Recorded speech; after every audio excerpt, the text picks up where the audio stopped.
These are the 5 reasons why no contact with an avoidant ex is different. The first is that they initially feel relieved and not rejected. No contact removes the emotional pressure that they felt whenever you were trying to work on certain things or deal with certain consequences that is necessary in order for you guys to move on and have a healthy relationship. So when you go no contact, you actually play into what they want because they don't want to have to do those things. They want to try to find a way to get out of that, which no contact provides them initially. So they at first don't process it as abandonment, and this is something that is very frustrating on your part because you're going through a whirlwind of emotions even if you are the one to initiate no contact in the first place. And that is because you typically don't have this type of attachment style and you're feeling those emotions at once. And although you may feel like this is how they're always going to be, where it seems like they're thriving and they're not bothered by this, it's important to understand that this is very much temporary. And the more that you stick to going no contact the right way, which means you blocking them on social media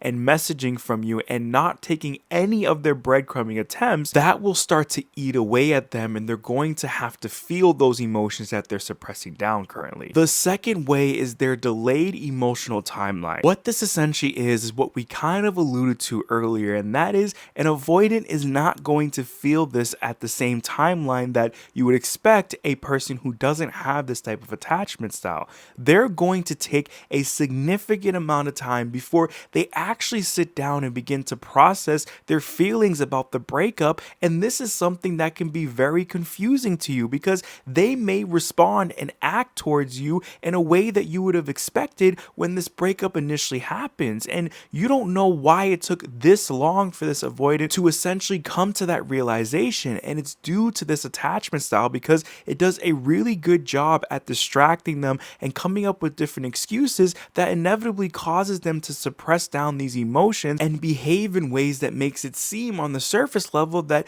they are completely fine. But the longer that you go no contact with them, it begins to become this powerful tool that causes them to have to come to that realization because those distractions and excuses that they would use in this moment are beginning to lose their power, and all of these emotions that they suppress down are beginning to flood them at once, and they're having to deal with a whirlwind of emotions which are going to be even stronger than what you experience, because typically when you suppress emotions down, it's only going to make them stronger. And when you do finally feel it, because everyone is going to have to feel them at some point in time, they tend to be a lot more intense than they would have been if you initially dealt with them in the beginning. So essentially what feels like silence to you becomes a slow realization for them, where they're starting to understand the magnitude of their decision of not trying to work on this and not trying to work on this avoidant attachment style, and essentially allowing you to walk away without trying to fight for this relationship. The third way is that your absence highlights the emotional safety you once provided.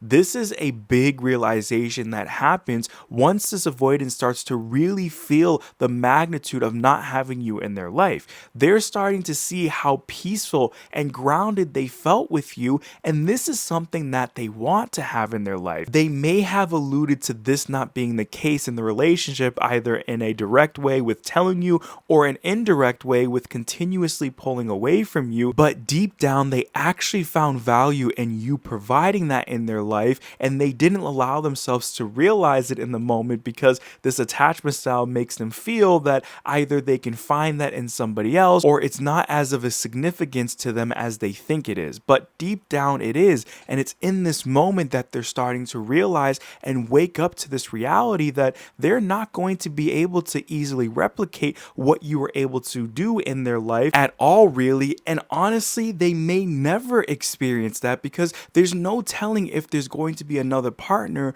who's going to be willing to put up with the same things that you did when you were in the relationship with them, because it's a significant task that you're asking of another partner when you're dealing with someone who has this type of attachment style to just put aside their own wants and needs and really allow this person to dictate how this relationship is going to go, and having to walk on eggshells and all the things that you are very familiar with having to do in order to try to make this relationship work. So basically, no contact reveals what they couldn't see while they were in the relationship with you and how good they really had it with you as a partner. The fourth way is that they lose the reassurance that they've always counted on before they assume that you would reach out eventually, because this is how things were. You knew deep down that you had to always be the person to break no contact and try to do whatever you could to make this relationship work, because if you didn't, this avoidant was not going to do that. That was the last thing they wanted to do, and in fact,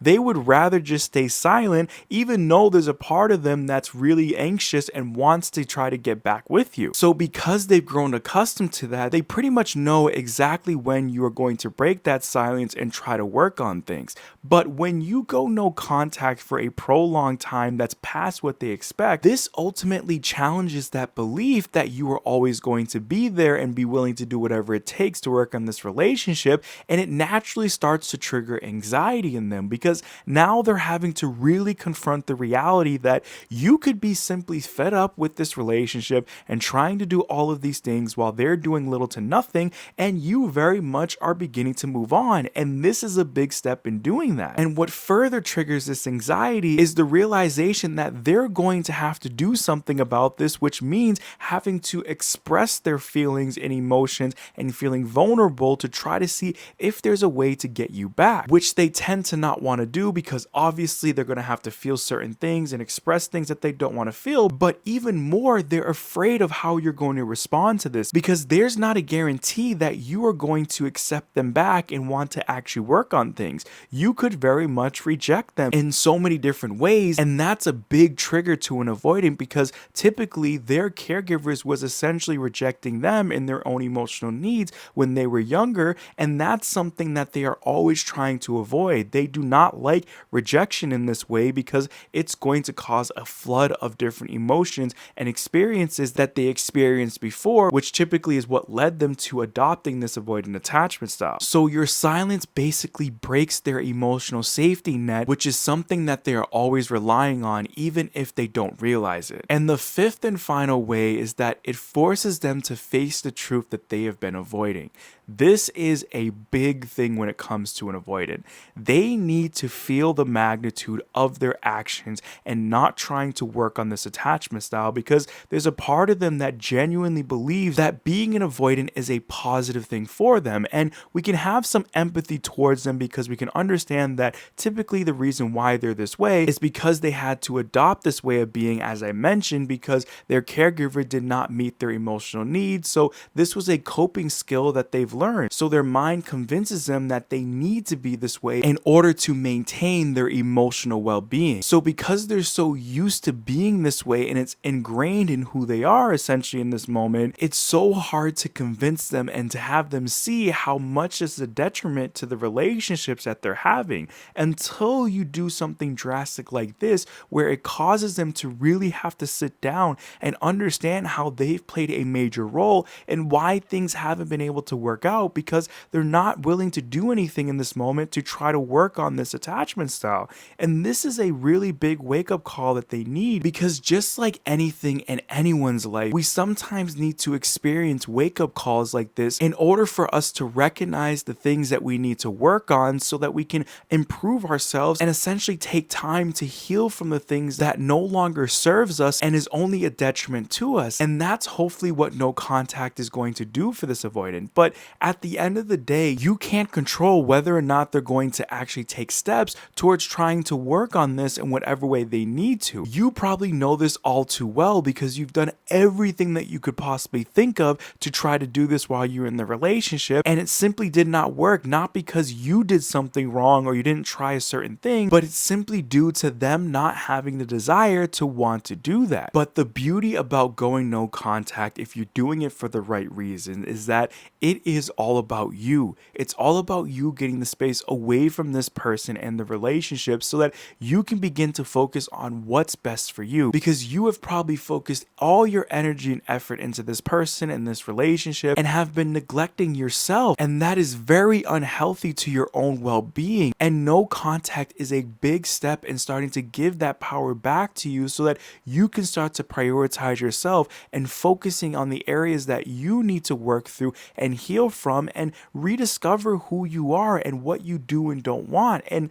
that could very much look like no longer entertaining this relationship. And although right now it might not feel that way and there's still a part of you that's holding on to the hope that you can work on things, my hope is that you can legitimately start to look at this relationship for what it is and start to genuinely ask yourself questions to know whether or not you should continue to try to work on this relationship or if it's time for you to do what's best for you to heal and move on from this person. And although it might be very challenging to do so, even though you know it's in your best interest, but you still have some love for this person, it's imperative that you finally listen to yourself and doing what's best for you, because now is the time for you to invest that same energy, effort, love, and commitment that you poured into that avoidant ex and now put it back towards yourself and doing what's best for you. I hope that you did enjoy today's video. If you did, please make sure to hit that like button. If you're new here, make sure to subscribe, and I'll see you in the next video.